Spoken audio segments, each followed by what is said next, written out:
अगं बाई होच की, अगं बाई होच, मला ट्रेंडिंगची लागली उचकी. अगं बाई होच की, अगं बाई होच, मला ट्रेंडिंगची लागली उचकी.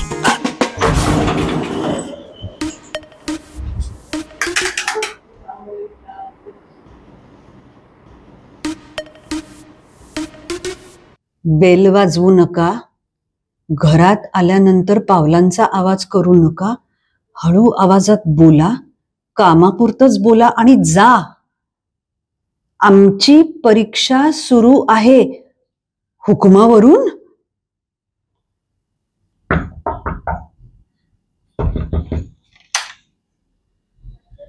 काय ग? जरा काम होतं. अर्जंट आहे? हा, म्हणजे बोलायचं होतं मला जरा. 11 एप्रिल नंतर चालेल? 11 एप्रिल? अगं फेब्रुवारी महिना चालू आहे. अगं मला माझं कॉन्सन्ट्रेशन घालवायचं नाहीये. मला कुसुम बद्दल बोलायचं होतं. जरा मी 2 मिनिटं येऊन बोलू शकते का? ये. अगं ती कुसुम अंधार का केला एवढा? जोरात बोलतेस. काय झालं काय? आता बोल. अंधार म्हणजे खिडक्या दारं सगळी बंद केलीत, बाहेरचा आवाज आत येता कामा नये. आईंची तब्येत परत बरी नाहीये? नाही, आईना मी जावेकडे पाठवून दिलंय. त्यांना म्हणलं थोडे दिवस तिथेच राहा. अगं संध्याकाळचा टीव्ही बघतात, सकाळी जोर जोरात स्तोत्र म्हणतात. मग किती छान वाटत असेल, वातावरण प्रसन्न होत असेल. पण आवाज केवढा होतो. हे बघ, 11 एप्रिल पर्यंत मला कुठलंही डिस्ट्रॅक्शन नकोय. परीक्षा आहे ना माझी. तू कुठली परीक्षा देतेस आता? मी नाही ग, सोनू आणि पिंट्याची परीक्षा आहे. असं काय करतेस तू? तुझी परीक्षा नाहीये का? माझी नाहीये, माझ्या मुलांची आहे. अगं तेच ते, मुलांची परीक्षा म्हणजे आपलीच परीक्षा. टीव्ही का झाकून ठेवलाय? टीव्ही ना दिसायलाच नको. दिसला की मग बघण्याचा मोह होतो. कुणाला? पिंट्याला. आणि मग तुला आणि तुझ्या नवऱ्याला बघायचं असेल तर? छे, आता 2 महिने घरात फक्त अभ्यासाचं वातावरण. कोणीही टीव्ही बघायचाच नाही, तर कोणी कुठे जायचं नाही, यायचं नाही, काही नाही. क्लासेस बंद, गाणं नाही, फुटबॉल नाही, साधं जेवण, फॅन्सी काहीही नाही. न्यूजपेपर सुद्धा घ्यायचा नाही तर. आणि ह्यानी काय होतं? कॉन्सन्ट्रेशन, फोकस वाढतो, छान मार्क मिळतात. कितवीत आहे ग पिंट्या? 3रीत. बरं आता आलीचेस तर बदामाचा हलवा खाणार आहेस? बदामाचा हलवा? हो, मुलांसाठीच केलाय. अगं बदामाने स्मरणशक्ती वाढते ना. हो, पण हलवा खाल्ल्याने झोपही येते. बघ पिंट्या झोपला असेल कदाचित. नाही, अंघोळीला गेलाय तो.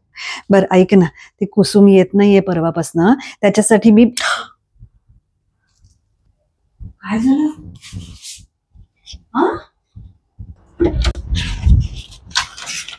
पिंट्या, वेळ झाली या. भगतसिंग. काय करतेस? अगं भगतसिंग चॅप्टर वाचायचा राहिलाय. आता तू खूप वेळ अंघोळ करतो ना, मग वेळ वाचतो ग. मी वाचून काढते, त्याला बरोबर कळतं. तुला म्हणलं ना, खरं तर परीक्षा आपलीच असते. आपण नंतर बोलूया. हा, Bhagat Singh. Bhagat Singh is considered the hero of India because he fought for Indian independence. इन्कलाब जिंदाबाद. काय? हा, is the slogan of Bhagat Singh.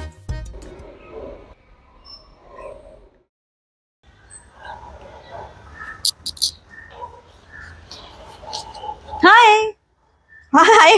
गेला का पिंट्या पेपरला? हो बे, गेला. मी थांबले, सोनालीची वाट बघते. आम्ही कॉफी प्यायला जाणार. तू पण चल, आता झालं ना, आता परीक्षा झाली ना. नाही, त्याची परीक्षा चालू असताना मी काहीही खात पित नाही. तसं नवस बोलले ग मी. काय? का? अगो पेपरच पूर्ण होत नाही ग त्याचा. खूप हळूहळू लिहितो. मग तू फास्ट केल्यामुळे काय तो फास्ट लिहायला लागणार आहे? काहीतरी तुझं.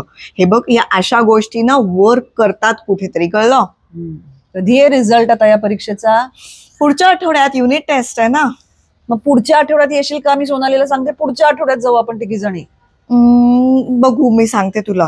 हे चल, मला उद्याच्या नोट्स लिहायच्यात. उद्या मॅथ्स आहे, मला एवढं टेन्शन आलंय ना. चल नंतर बोलू. Bye bye bye bye bye bye.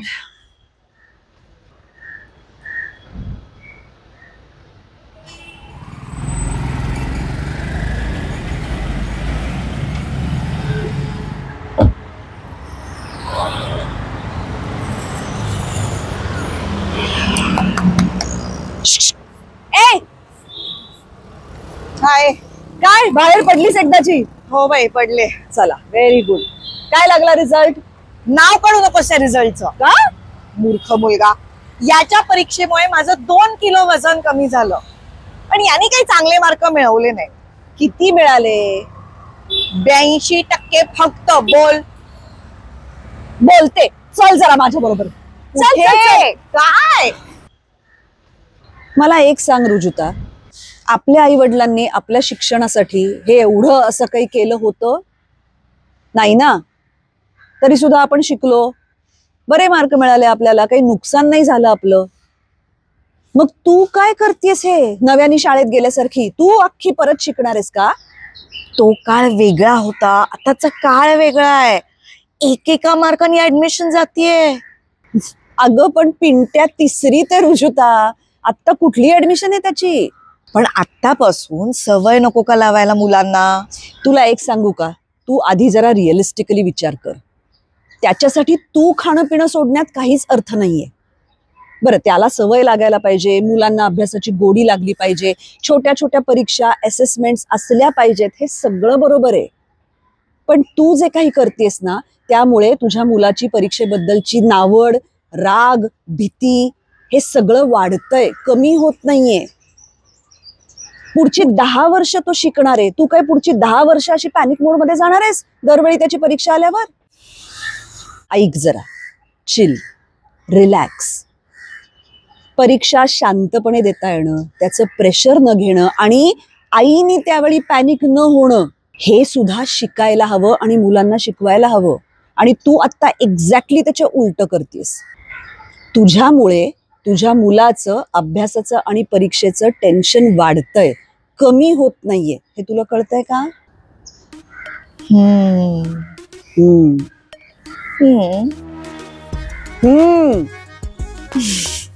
अगं बाई होच की.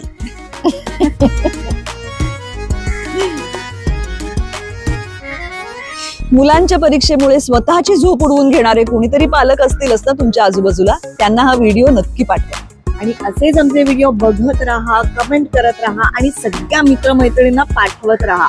भेटूया लवकरच. Bye bye.